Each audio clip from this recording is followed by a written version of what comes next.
Hey guys, it's Doja Cat. This is my story growing up in California. In the chaotic landscape of modern music, where careers are built and destroyed in 280 characters, one artist has turned unpredictability into an art form. She's a shapeshifter who refuses to be defined, a meme queen who became a Grammy winner. Her name is Doja Cat, and if you think you understand her, you're already wrong. She's the artist who went from uploading bedroom recordings to headlining festivals worldwide. The woman who turned a joke song about cows into a cultural phenomenon. The chameleon who reinvents herself faster than the internet can keep up. This is the story of Ratna Zandile Dlamini. This is how the internet created its most fascinating monster, and how that monster learned to create itself. Buckle up. This legend is still being written. Every legend begins somewhere ordinary. For Doja Cat, that somewhere was Los Angeles, a city where dreams and delusions dance together under the California sun. Born Ratna Zandile Dlamini in 1995, she carried the DNA of two continents. Her father, Dumisani Dlamini, was a South African actor and composer, largely absent from her story. Her mother, Deborah Elizabeth Sawyer, was a Jewish-American painter, bringing creative chaos into their household. The Dlamini name carries weight in South Africa, connected to royalty, to legacy. But would grow up in LA suburbs, where identity is fluid and reinvention is currency. Her childhood was constant movement, LA to New York and back again. A military brat, through her stepfather, she learned that home wasn't a place but a state of mind. This restlessness would become her signature. In school, she was the weird kid, too creative for the squares, too unpredictable for the rebels. She found refuge in dance, music, and the infinite possibility of the internet. Her mixed heritage wasn't just biological, it was philosophical. She embodied contradiction from birth. African royalty and Jewish-American creativity, ancient tradition and internet-age innovation. Like all future legends, she was preparing for something she couldn't yet name. 2012. Obama was president, Instagram was square photos only, and the music industry still believed it could control distribution. But in bedrooms across America, a revolution was uploading. 17-year-old Dlamini had discovered SoundCloud, the Wild West of audio. She needed a name. She chose Doja Cat. Why? Well, because she was high and thought it was funny.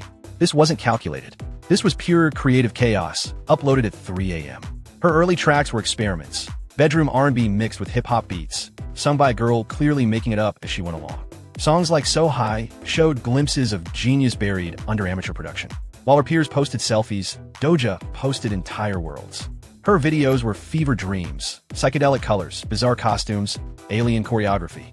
She was developing her own visual language, one that spoke fluent internet. By 2014, RCA Records came calling. But even when the industry found her, she remained unfindable. She signed the deal but kept the chaos. She got the budget but stayed bizarre. Her debut EP, Purr, was a statement disguised as a party playlist. This wasn't another pretty girl with auto-tune. This was an artist with a fully formed alien aesthetic. The internet had created Doja Cat. Now it was time to see what Doja Cat could create with the internet. August 10th, 2018. A date that will live in meme infamy. While the world worried about serious things, Doja Cat was about to prove that nothing is more serious than being unserious. It started as a joke. Sitting in her apartment, probably bored, Doja Cat thought, what if I made a song about being a cow? And she did exactly just that. Moo wasn't just a song, it was a statement. From minutes of concentrated chaos that made no sense and perfect sense simultaneously. Doja, in body paint, dancing in front of a green screen, singing about being a cow with Grammy-level confidence. Within 24 hours, Moo was everywhere. Twitter flooded with cow emojis. TikTok full of teenagers attempting to dance. Reaction channels having existential crises. But here's the genius hiding in absurdity. Moo wasn't random. It was internet psychology perfected. Catchy enough to stick, weird enough to share, professional enough to take seriously. The perfect virus. The numbers were insane. Millions of views. Countless covers. Moo had done what million-dollar campaigns couldn't. Made Doja Cat impossible to ignore. Critics called it novelty. Haters called it stupid. Doja called it Tuesday. Because for her, this wasn't a fluke. This was what happened when she got bored. Moo proved something revolutionary. In the attention economy, weird pays better than normal. The meme had become the message. The joke had become the phenomenon. Before we continue unraveling Doja Cat's unpredictable story, pause for just a moment. You're witnessing the documentation of a legend in real time. The story you're watching is still being written. Make sure to subscribe to this channel. Because in a world where artists rise and fall overnight, we're here to catch every moment, decode every mystery, and tell the stories that matter. The next chapter in the lives of music's most fascinating figures is always just one notification away. Now, back to our unpredictable legend. Success is a drug, and Doja Cat was about to overdose on mainstream acceptance. But even her commercial breakthrough had to be unconventional. Enter Say So, a track from her 2019 album Hot Pink that almost didn't happen. Written with Dr. Luke and Lydia Srat, it was catchy, confident, completely addictive. But it was just another song, until TikTok got hold of it. Aquel Knight created the choreography, but teenager Jalaiah Harmon made it explode on TikTok. Millions started dancing to Say So, creating organic marketing that money can't buy. The song climbed the charts like it was possessed. #1 on the Billboard Hot 100. But here's the twist. Doja learned the dance that made her song famous from TikTok, then performed it on The Tonight Show. Only in the Doja Cat universe does this make perfect sense. Say So proved the old rules didn't apply anymore. Radio didn't make hits. Record labels didn't make hits. Weird girls on the internet made hits. The floodgates opened. Streets became a TikTok phenomenon. Kiss Me More with SZA was certified healing for the streaming generation. Woman proved she could rap as hard as she could sing. She achieved something almost impossible. Total mainstream domination while remaining completely herself. Too pop for hip-hop, too rap for pop, too weird for normal, too normal for the avant-garde. She existed in the spaces between categories, and she ruled them all. Most artists spend careers finding their sound. Doja Cat spent hers proving that having one sound was for people with limited imagination. From the colorful aesthetics of Hot Pink to the experimental vibes of Planet Her, she moved through phases like a time traveler sampling different decades. Each era was complete, visually, sonically coherent, yet unmistakably her. The transformations weren't just musical, they were full identity shifts. Blonde bombshell to punk princess, to futuristic alien, to gothic queen. She cycled through aesthetics faster than fashion cycles. Then came Scarlet, perhaps her most daring evolution. Gone were bright colors and playful vibes, replaced by crimson reds, demonic imagery, and a sound recorded in Hell's Best studio.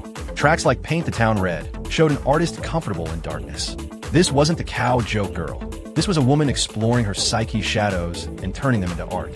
Live performances became theatrical events. Doja wasn't just performing songs. She was channeling different entities. Each concert felt like a possession. Critics struggled to keep up. How do you review an artist who fundamentally changes between albums? The answer was simple. You don't. You just hold on and enjoy the ride. She had turned artistic evolution into performance art.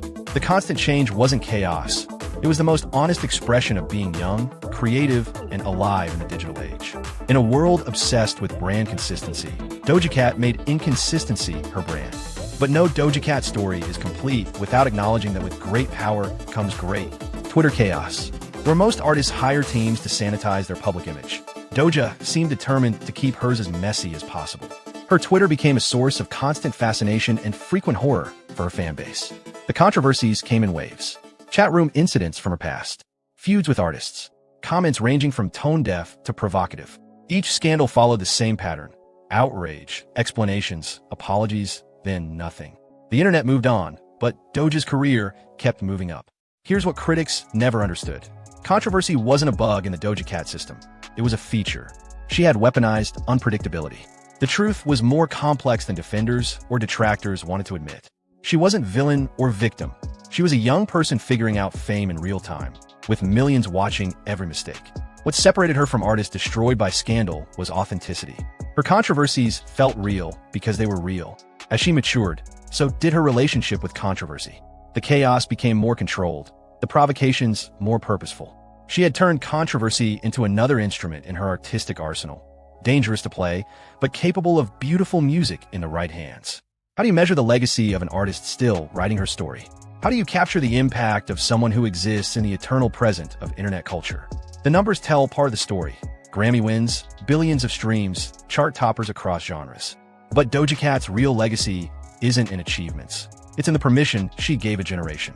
Permission to be weird. Permission to change. Permission to refuse the box society builds around you. Look at artists coming up now. You'll see her influence everywhere. The genre blending, visual experimentation, refusal to take themselves too seriously. That's the Doja Cat blueprint. She proved the internet wasn't just a promotion tool. It was a medium for artistry. She showed that viral moments could be stepping stones to lasting careers. She demonstrated that weirdness was actually a competitive advantage.